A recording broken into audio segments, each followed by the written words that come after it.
Hi kids! Welcome to the world of IoT, which means the Internet of Things. We're going to make things speak. Okay, so here we have Snake. It's a kid from the industry's joystick. Go ahead. Kai likes coming to TechnoBudz. He looks forward to it. It was reminding me before it's Tuesday that he's actually got to go.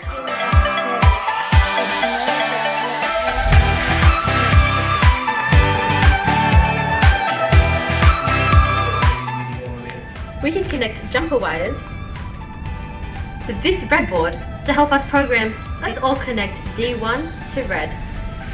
Did you know that with this IoT kit, you could also build other amazing projects like smart mailbox or smart weather station?